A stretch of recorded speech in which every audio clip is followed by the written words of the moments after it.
Bueno, buenas noches. Como siempre, en primer lugar, agradecer la invitación, la hospitalidad y en este caso en particular también sumarme al agasajo a la compañera y a los compañeros que están siendo homenajeados esta noche, porque entiendo que si este grupo humano tan importante tomó la decisión de hacerlo es porque efectivamente se deben sentir orgullosos de su militancia y deben seguramente estar muy agradecidos de poder contar con su compañía. Y para los que creemos que la política es esencialmente una actividad humana, tal vez la más noble de las actividades, el hecho del reconocimiento a gente que nos hace sentir cómodos, que nos hace sentir parte de un mismo proyecto es muy importante y yo también celebro que suceda. Pero estamos en un momento complicado de la historia argentina. Yo creo que todos percibimos, fundamentalmente a partir de lo que fue el día de ayer, que estamos frente a un cambio de paradigma. Hasta acá lo que vivimos fue una suerte de ajuste gradual con la intención de revestirse de formas o de las formas republicanas y democráticas liberales.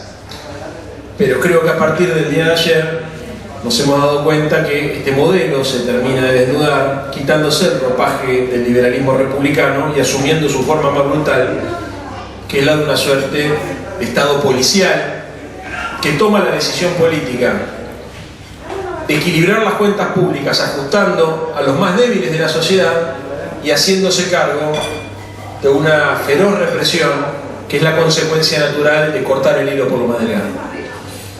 Y la verdad es que si durante una primera etapa del gobierno de Macri, incluso algunos intelectuales confundieron la caracterización hablando de una suerte de derecha moderna en términos de que se presuponía que esta derecha iba a avanzar en el desmantelamiento de algunas cosas, garantizando la continuidad de otras, después de la propuesta que se lleva adelante, que el presidente de la Nación denomina reformismo permanente, no hablamos solamente de la reforma del sistema previsional, hablamos de la reforma del régimen impositivo, de las relaciones de trabajo y además del régimen previsional, me parece que queda absolutamente claro cuál es el horizonte económico, la redefinición de la estructura social en la Argentina, la redefinición en definitiva de quiénes son los que ganan, quiénes son los que pierden y cómo se redistribuye el esfuerzo en la sociedad.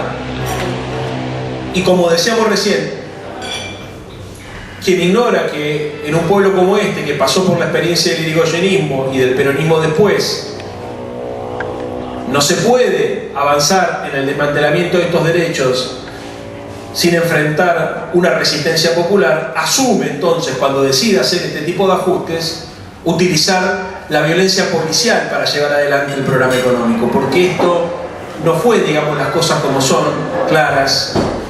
Esto que vimos ayer no fue una consecuencia no intencionada o no deseada del poder político, sino que fue definitivamente, digamos, parte también, además de un proceso de disciplinamiento social, un mensaje hacia el conjunto de la sociedad, donde el poder económico nos dice que va a cortar el hilo por lo más delgado, que sabe que va a haber resistencia popular, que si hace falta va a reprimir esa resistencia popular y que no le va a temblar el pulso incluso para aumentar el grado de violencia. Porque tengamos presente que el operativo de seguridad que se monta anoche no es un operativo de seguridad para disuadir, sino es un operativo de combate. O sea, no estamos solamente frente a una derecha que tiene decisión política de transformar el estado de bienestar en la Argentina, desmantelándolo y tratar de contener la resistencia popular. La represión también es parte del mensaje político que quieren dar. Porque si ustedes se preguntan cuál es el motivo por el cual el presidente de la Nación toma la decisión de achurarle a la seguridad social, que incluye jubilaciones y pensiones, asignaciones universal por hijo y ayuda a la discapacidad, además de encontrar una explicación económica a la ecualización de la economía, hay que entender claramente que de lo que se está tratando hoy en la Argentina es de mandarle un mensaje contundente a los organismos internacionales, que la Argentina dejó atrás definitivamente el populismo y que avanza en lo que ellos consideran que es la inserción moderna del mundo. El mensaje es esencialmente hacia la OCDE. El gobierno argentino está tratando de integrar un club selecto de países capitalistas que han logrado construir un consenso a base esencialmente de la represión.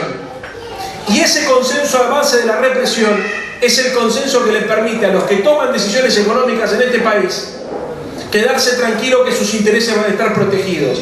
Macri, cuando decide reprimir la protesta social, le manda un mensaje a los inversores y le manda un mensaje a los organismos internacionales que no le va a temblar el pulso para seguir ajustando si hace falta, para seguir reprimiendo si hace falta, para garantizarle los pagos de los intereses de la deuda externa y para garantizarle la seguridad jurídica de sus inversiones. Entonces, la represión no es solamente la consecuencia social o política del proyecto político, también es el proyecto político. La represión es un mensaje para ganar confianza y credibilidad en un selecto núcleo de agentes económicos y de inversores que lo que buscan es gobiernos que no le tiemble el pulso para poder disciplinar a sus pueblos, en definitiva, para poder ajustarles su modo de vida, su estilo de vida, y si es necesario, utilizando el uso de la fuerza. Es perverso, porque en definitiva lo que guarda este proyecto cultural es la idea de el quiebre de la dignidad y la movilización de los aparatos políticos del campo popular para que el pueblo se resigne fatalmente a vivir en condiciones de desigualdad y que asuma su condición de dominado. Lo que están buscando no es solamente pagarle a los organismos internacionales o pagarle a los inversores, están buscando dar la señal que la Argentina desiste de su idea de sociedad que busca la movilidad social ascendente y que busca un modelo igualitario y que empieza a naturalizar la desigualdad tal cual está ocurriendo en otro lado de la cordillera, porque estos señores tienen en mente la chilenización de la sociedad argentina. Y la chilenización de la sociedad argentina no es solamente la construcción de una sociedad desigual, es la construcción de una sociedad desigual donde los perjudicados en esta ecuación económica aceptan pasivamente su condición de dominados y donde se empieza a construir una suerte de ética elitista que justifica las desigualdades sociales y que incluso las promueve. Porque el compromiso igualitario del irigoyenismo y del peronismo se construye sobre la expectativa de construir una sociedad donde colectivamente podamos construir nuestras condiciones de vida. Y pongo un caso concreto, el régimen de previsión. Nosotros históricamente defendimos un régimen solidario y de reparto. El régimen solidario y de reparto implica, porque todavía está en pie, veremos qué ocurre el lunes, que el conjunto de los argentinos aportamos de manera colectiva y solidaria a un fondo común y repartimos después ese ingreso de acuerdo a criterios de equidad y de justicia que impone una ética de la solidaridad. Y cuando el neoliberalismo quiere avanzar sobre ese sistema solidario y de reparto, ¿qué es en definitiva lo que propone? El régimen de capitalización individual es un cambio de paradigma individual, no es la sociedad la que protege a los más desguarecidos o a los más débiles. Cada uno se protege a sí mismo.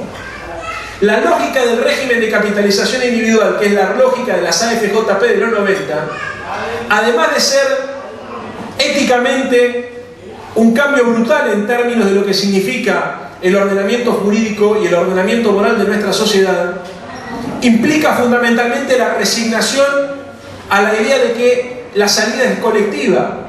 Es un cambio cultural en tanto y en cuanto lo que empezamos a asumir los argentinos es que cada uno se tiene que hacer cargo de su propia vida, desentendiéndose de lo que le pasa al otro. El neoliberalismo, compañeras y compañeros, es por definición un proyecto individualista que opera sobre lo peor de nosotros y que busca un sujeto egoísta, que busque solamente su movilidad individual, que se desentienda de lo que le pase al otro y que incluso consigue que las víctimas de ese sistema, siendo víctimas y siendo perjudicadas, terminen legitimando esa forma de pensar. Y esto es lo que está en juego hoy. Está en juego el consenso democrático, el pacto democrático de nuestro país. Hoy se está buscando aceleradamente, por ejemplo, a partir de la reforma laboral, que cada empleado pueda pactar individualmente con su empresario. Porque lo que buscan, en definitiva, es desarticular la capacidad de negociación colectiva que implicó el modelo de organización sindical, de sindicato único por rama de trabajo. Ahí tienen otra experiencia del individualismo aplicado a la organización del trabajo. Y cuando hay individualismo aplicado a la organización del trabajo, en las negociaciones paritarias gana el capital y pierde el laburante, porque la fuerza política y la capacidad de negociación del capital es muy superior a la que tiene el laburante aislado.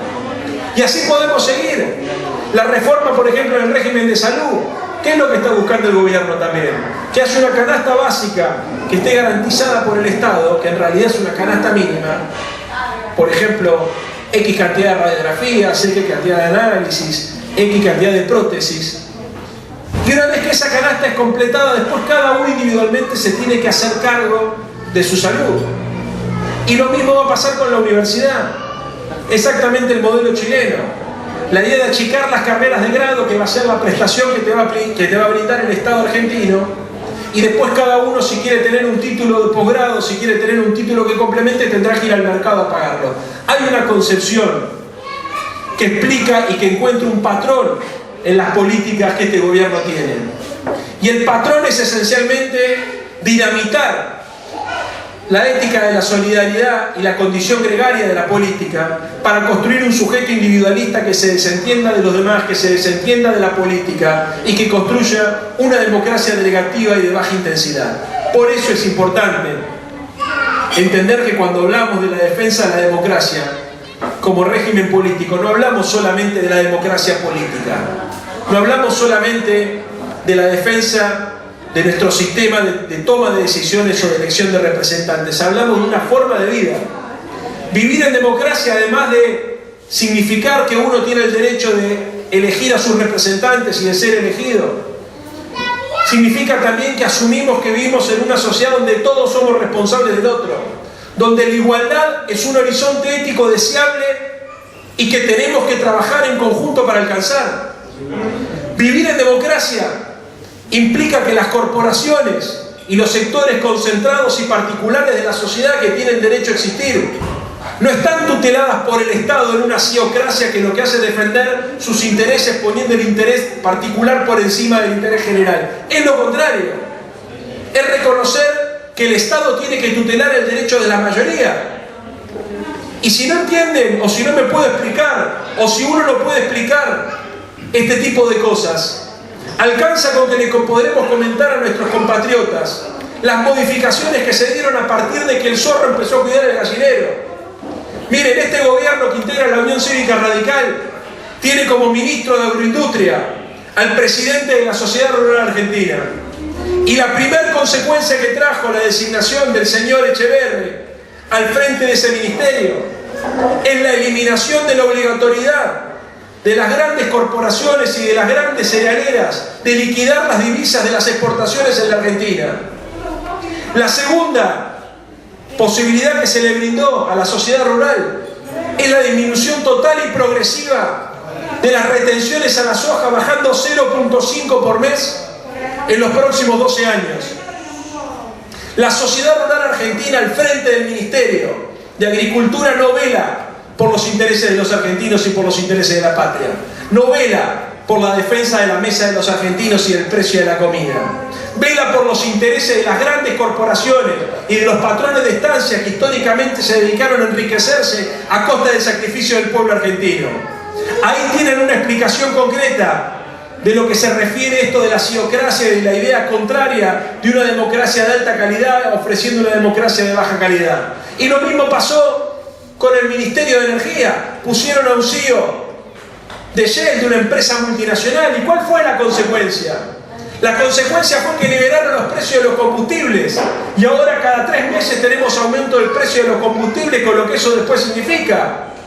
El combustible es parte componente de toda la cadena de producción, y cuando sube el combustible sube el transporte, y cuando sube el transporte sube el pan, y cuando sube el pan baja tu poder adquisitivo. En definitiva, se enriquecen los ricos y se empobrecen los pobres.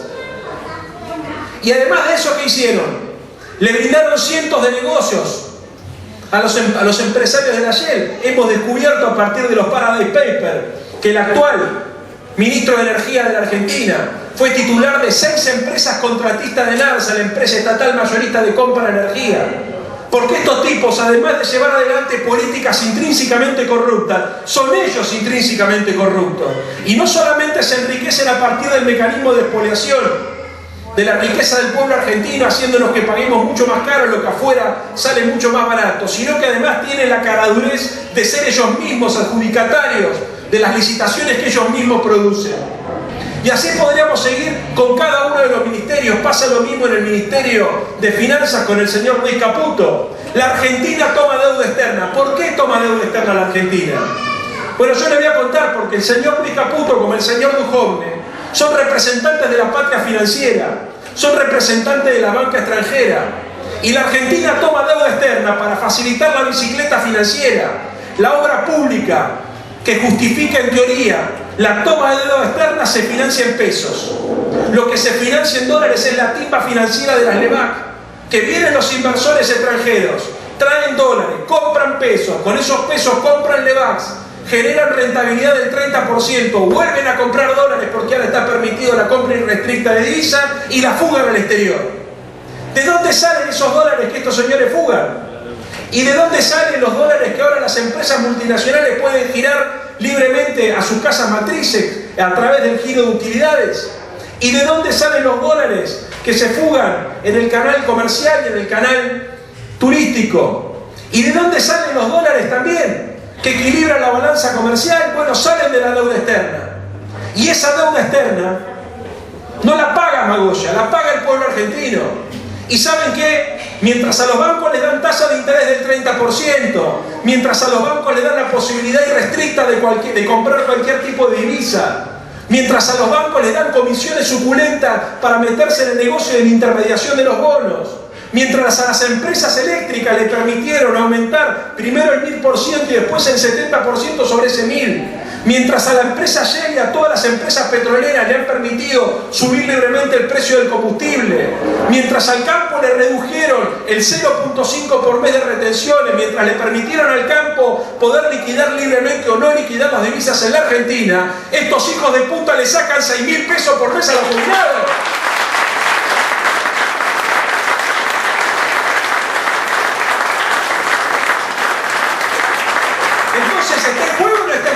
Democracia. ¿Qué es la democracia? La democracia no es solamente un régimen político. La democracia fundamentalmente es un régimen social. Hay que ser muy imbécil para no darse cuenta que el ajuste en la Argentina no es ajuste, es transferencia de ingresos. Podría ser ajuste en caso de que nos ajustáramos a todos por igual.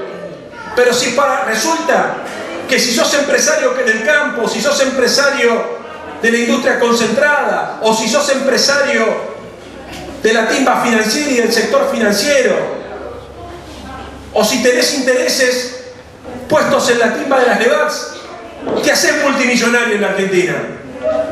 Y para vos no viene el ajuste. Para vos no hay un esfuerzo que va a ser el que te va a permitir entrar al paraíso. Vos ya estás en el paraíso. Pero si tenés la mala suerte de vivir de un salario, como nos pasa a todos nosotros, y el gobierno le pide a las patronales que aprieten a los sindicatos para que cierren por debajo de la inflación las paritarias. O si tenés la mala suerte de ser jubilado y sentiste que con Cristina podías recomponer tu poder adquisitivo porque había una ley de movilidad que te permitía ganar la inflación, bueno, ahora te avisan que te van a pagar mucho menos, no solamente por el empalme de una fórmula con la otra, sino porque además todos sabemos que la inflación del jubilado es muy superior al promedio general de inflación. Y entonces lo que van a hacer estos señores que están en el gobierno es pagarle a las multinacionales, pagarle a los bancos, pagarle a los ojeros, a costa del sacrificio del laburante bajándole el salario y del jubilado y del pensionado bajándole la pensión. Esto, señoras y señores, se llama genocidio social. Y estos hijos de puta llevan adelante un genocidio social, incluso con el acompañamiento de las víctimas del genocidio social. Incluso con ese acompañamiento. Jubilados que en el 2016 le bajaron 9 puntos de sus haberes como consecuencia del retraso por inflación. Jubilados que le sacaron los remedios del PAMI. Han votado esta gente que está gobernando hoy en la Argentina. Gente que también se comprometió, entre otras cosas, a eliminar el impuesto a la ganancia. Si hoy sabemos que paga más gente y además paga la gente el aguinaldo, cosa que antes no pagaba. Gente que también se comprometió aumentar el poder adquisitivo del salario y aumentar el poder adquisitivo del jubilado, porque ellos dijeron que iban a implantar el 82% móvil para todos. Gente que se comprometió a ampliar derechos y no a restringir. Esto se llama filosofía del cinismo. Los medios de comunicación tienen un papel muy importante a la hora de sostener estas contradicciones y este cinismo y hacer pasar el cinismo por coherencia. Por supuesto que sí, pero ¿saben qué? Nosotros también tenemos responsabilidad. Y tenemos responsabilidad muchas veces por soberbia intelectual o por pereza intelectual. Porque la batalla cultural no consiste solamente en vomitar las verdades cada vez que nos toca dar una opinión. También uno como militante político tiene que tener la capacidad pedagógica de transformarse en un docente. Y tiene que tener también la templanza para poder enfrentar argumentos incoherentes muchas veces y hasta agresivos, con la solidaridad y con la templanza que tiene cualquier docente que sabe que tiene una misión trascendente en la vida. Y la política está en deuda. Yo sé que hay compañeras y compañeros que nos han enorgullecido en los últimos días porque hemos visto cómo han dado esa pelea. La compañera Mayra, el compañero Moró, el compañero Rossi. Y es cierto que por primera vez en mucho tiempo los que militamos en este proyecto sentimos que por primera vez el peso de los acontecimientos nos empieza a dar la razón a tantas veces que habíamos advertido que esto iba a suceder. Pero no alcanza con la claridad de los dirigentes políticos que tenemos hoy la dicha de que nos representen. Necesitamos también poner el aparato político de Unidad Ciudadana, poner la fuerza política y social del kirchnerismo, a sostener la lucha en la calle, en las movilizaciones, pero fundamentalmente a desarmar culturalmente el neoliberalismo. Hay una batalla que se da cada vez que nos organizamos y nos plantamos frente a este gobierno de ajuste o nos plantamos frente a la fuerza represiva.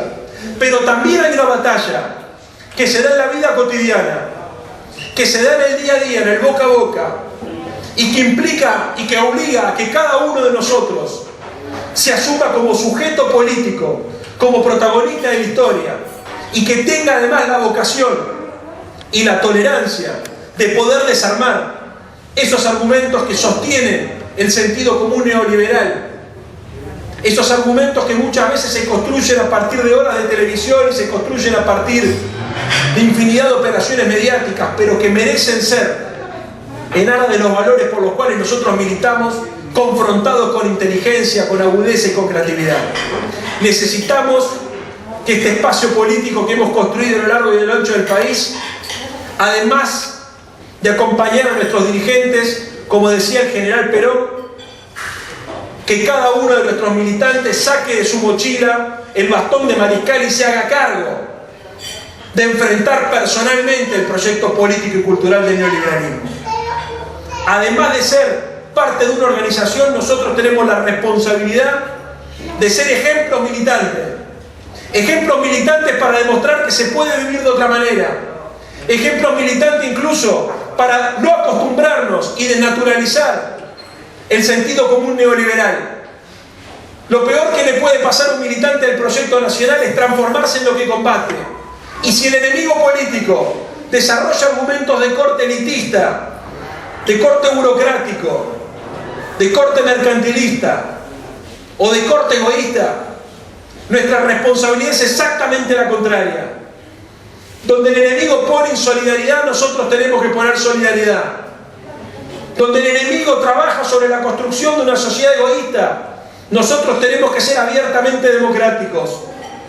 Donde el enemigo viene a proponer el sálvese quien puede y la cultura de la resignación y el fatalismo, nosotros tenemos que apostar a la esperanza.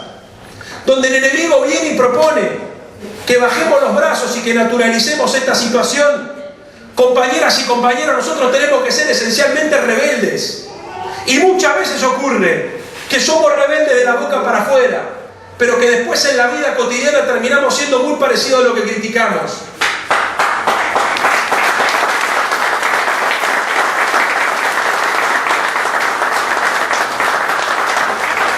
Ser rebelde en este proyecto político, ser rebelde en este proyecto político, es poner el todo por encima de las partes. Es alejarnos de la idea de la salvación individual. de la idea de la meritocracia, que también es común en las organizaciones del campo popular. La idea de que es más importante que ser militante, ser dirigente, por ejemplo. Una vergüenza, lo decía el compañero Máximo la vez pasada, en un acto que hicimos en Florencio Varela. El militante que quiere ser dirigente es un traidor. ¿Saben por qué? Porque dirigente no se decide individualmente. Los dirigentes son producto del proceso histórico de la lucha del pueblo. Vos no te haces dirigente porque te pones el mote de dirigente. Dirigente te hacen tus compañeros. Y para ser dirigente tenés que ser el mejor militante. Y para ser el mejor militante tenés que ser la mejor persona.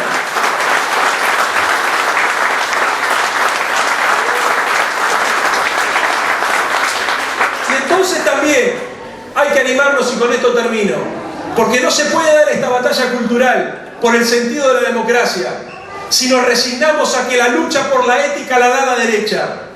La ética es por definición una bandera nuestra. Es una bandera de la izquierda política, del proyecto nacional y popular. La ética es la que determina que nosotros, muchos de nosotros desde muy niños, decidimos poner nuestra vida al servicio de las causas de las mayorías populares. La bronca que me genera cuando veo que estos tipos que se formaron desde muy pendejos para hacer guita, que desde muy pendejos tienen como único objetivo en la vida acumular dinero, y que se definen por lo que tienen y no por lo que son, y que tienen como máximo pergamino los bienes materiales que lograron acumular, y que a partir de esa acumulación de bienes materiales han intentado imponerle a la sociedad la idea de que porque fueron exitosos en el mercado son responsables ahora y tienen derecho a mandar en el Estado, se desarma solamente con una ética superior a esa ética de la codicia y esa ética de la opulencia, que es la ética militante. La ética militante es una ética que engloba la ética de la solidaridad, la vocación de servicio y la lucha por el poder. Militantes somos aquellas personas que no nos resignamos a ver las cosas como están, pero que también somos capaces de dar parte de lo que nosotros tenemos en función de un proyecto colectivo, pero no dar lo que nos sobra, dar hasta que duela, dar lo que no tenemos. Ser ejemplo en ese sentido.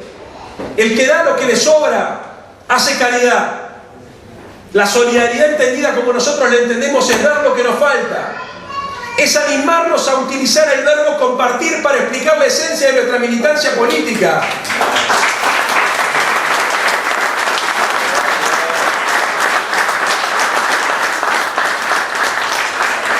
Entonces, si hay un sector de la sociedad que se reivindica con los valores del mercantilismo, del utilitarismo, que encuentra que sus líderes políticos tienen derecho a hacerlo porque han sido buenos para generar dinero en el mercado, y que a partir de esa realidad empiezan a tratar de modelar la sociedad con otros valores, nosotros, además de decir que eso está mal, estamos obligados a vivir de otra manera. Y a vivir de otra manera significa, en primer lugar, autoexigirnos a nosotros mismos, corregir nuestras propias contradicciones naturales que todos tenemos. Y en segundo lugar, revelarnos al hecho natural y fatalista de que la gente siempre ha sido una mierda y que la política siempre fue sucia y que fatalmente siempre caemos en la desesperanza del individualismo. Esa es la clave sobre la cual estos tipos están tratando de transformar culturalmente la sociedad y sobre la cual están consiguiendo que las víctimas del sistema terminen acompañando a sus propios verdugos. Nos están haciendo mierda el amor propio.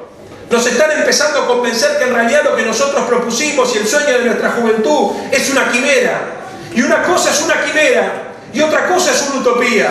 Nosotros no somos quiméricos, nosotros tenemos utopías y no vamos a renunciar a esas utopías. Y vamos a vivir en función de esas utopías. Y por eso tenemos que ser no solamente más solidarios, mejores personas, sino fundamentalmente tenemos que ser rebeldes a la hora de poder bancarnos argumentalmente lo que somos. Miren, yo he conocido gente que vive con mucha austeridad, con mucha vocación de servicio, con mucha actitud proactiva frente a los demás y que se avergüenza decirlo públicamente. Increíble, increíble. Porque fíjense, yo les voy a poner un caso. Ustedes se encuentran un diputado y lo primero que, no todos obviamente, yo siempre pongo, para mí el mejor de nosotros es el Cuervo Larroque, pero siempre pongo el caso de muchos que no solamente les interesa ser diputados, sino que además les interesa vestirse como diputados, hablar como diputados, parecer diputados. Y la vez pasada me decía, un periodista me decía, bueno, pero a ver, es relativamente normal, qué sé yo. Digo, pero ¿sabes cuál es el problema? El problema es que el sistema, si te ve diferente, te pone en el casillero de los perdedores, de los lúmpenes, de los que están afuera. ¿Eso qué significa? Que lo que nosotros por ahí consideramos una virtud, el mismo sistema lo transforma en un disvalor. Si en realidad vos sos austero o tratás de ser consecuente con tu forma de ver la vida, no es que lo sos porque decidiste serlo, sino es que sos porque no pudiste ser diferente. O sea, no es que sos honesto porque tomaste la decisión política de serlo, sino porque en el fondo no tuviste la oportunidad de robar. Y entonces, como no tuviste la oportunidad de robar, sos un político de categoría B o C, porque el sistema no te reconoce como propio. El grado de perversidad que se opera sobre el sentido común nuestro también, a partir de esta suerte de mimetización con los valores del enemigo, es tan grande que muchas veces nos termina convenciendo a nosotros que lo que pensábamos que era una utopía, en realidad era una quimera. Y eso es lo único imperdonable. Miren, corruptos tienen todos los sistemas políticos, no vamos a descubrir nada, pero un corrupto de este bando duele el doble. ¿Saben por qué? Porque para nosotros el dinero no es lo más importante. El dinero es importante, sí que es importante, pero no es lo más importante.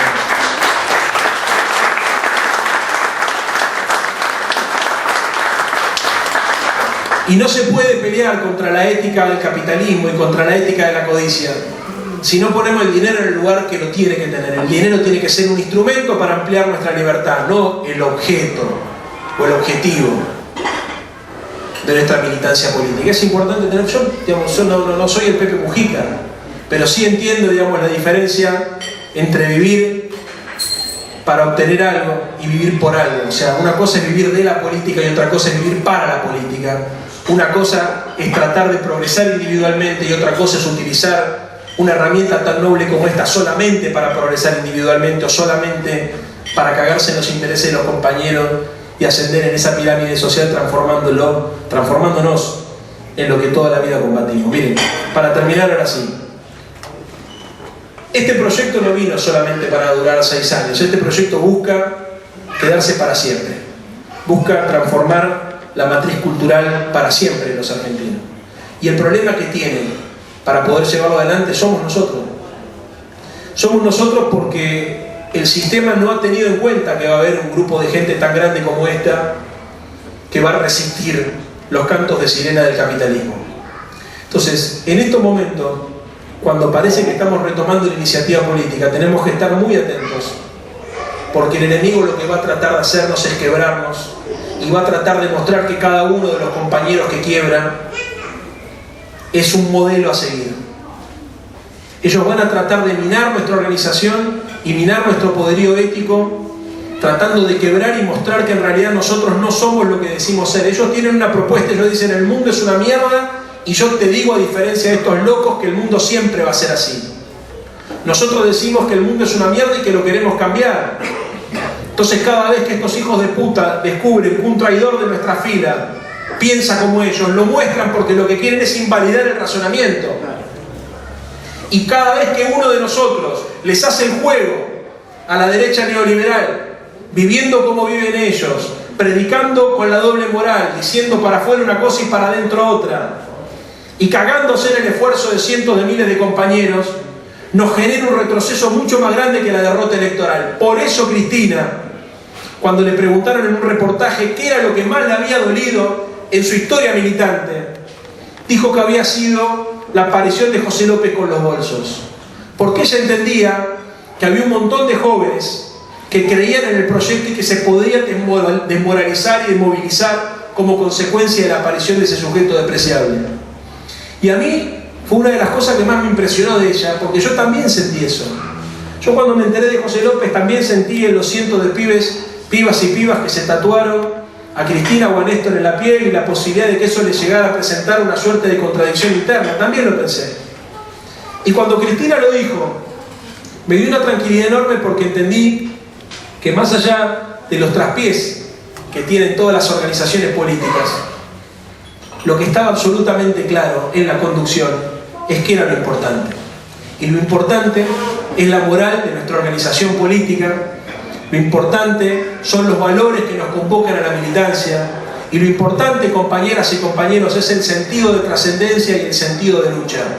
Esta organización tiene la suerte de tener en la cabeza de su conducción una persona que tiene los huevos políticos para enfrentar las adversidades, reponerse a ella y plantear una iniciativa política superadora. La organización tiene que estar a la altura porque con una Cristina no alcanza. Necesitamos 5 millones, 6 millones, 7 millones de compañeras y compañeros que tengan el coraje político que tiene Cristina, porque hay que ganar las elecciones, transformar la Argentina y construir una patria justa, libre y soberana que sostenga nuestros proyectos.